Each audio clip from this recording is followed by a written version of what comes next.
And what that means in simple terms is that information is now driving, and this is your internet point and your social networks and all this, Facebook and beyond, but information is really at the top of the food chain, so to speak, in science.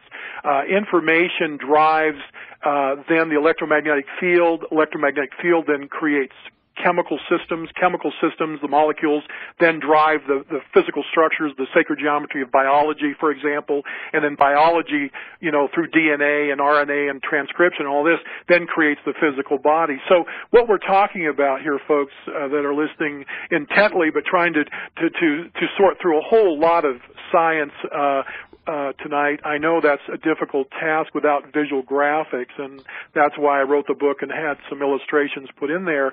But it really means that we're changing the level of consciousness so quickly that the body is trying to catch up continually. So you have immune-type reactions. And you have the things like AIDS, for example, and chronic fatigue syndrome, and you have viruses like H1N1, the swine flu and the bird flu and all these.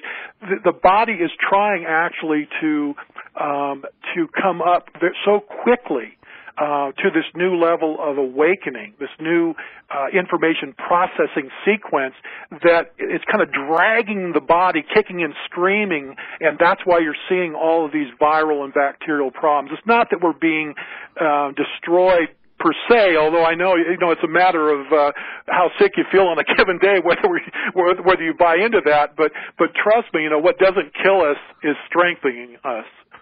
Oh, I think so. That's why I encourage everyone, take care of yourself, take care of your families, physically, take care, grow a garden, get some food, join a community, but also take up a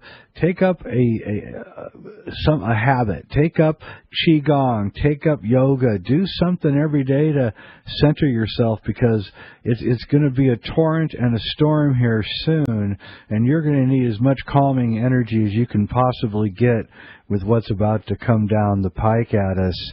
I think, John, you're right. I think that this is the most incredible moment in human history, and I think that we're on the edge of understanding things that we never even knew existed.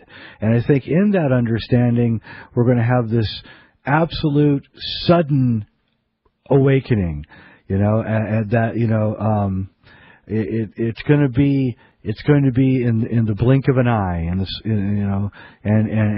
we're all going to get it, and we're all going to go, wow, what were we doing? Why were we treating each other so terrible? Exactly. And we're going to be kind of, I think, ashamed, actually. I think that's a good point. And, we've not even touched the surface of this knowledge here in this last hour. But, one of the things I like to talk to is how to reduce stress, and also what is stress about, and how does that impact the body, and what can you do about it nutritionally. One of my great loves is to share my insights into nutritional science. My master's degree is in community health administration and wellness promotion. And like you said earlier, I have 8 grandchildren from ages 5 to 19. Wow. 4 of them actually live with my wife and myself. And my whole focus is to keep everyone well. And I do have gardens, and I do have growth systems, greenhouse-type growth systems. And you're right. And I'm very focused on nutritional supplementation, and especially to kick the brain and nervous system up to an optimal set point where it can keep up with these changes I mentioned earlier about microbes, about viruses and bacteria. And that's going to become very important. So, like you're saying, we're seeing healing systems come into play, aren't we, Jay? We're seeing everyone looking at Tai Chi and Qigong and et cetera. I want you to be back on, John. You've been very informative. John Jay Harper. You go to johnjharper.com. Thanks a lot, John. And we're going to be back tomorrow night. My name is Jay Weidner. You're listening to Smoke and Mirrors Radio Hour. Thanks for listening.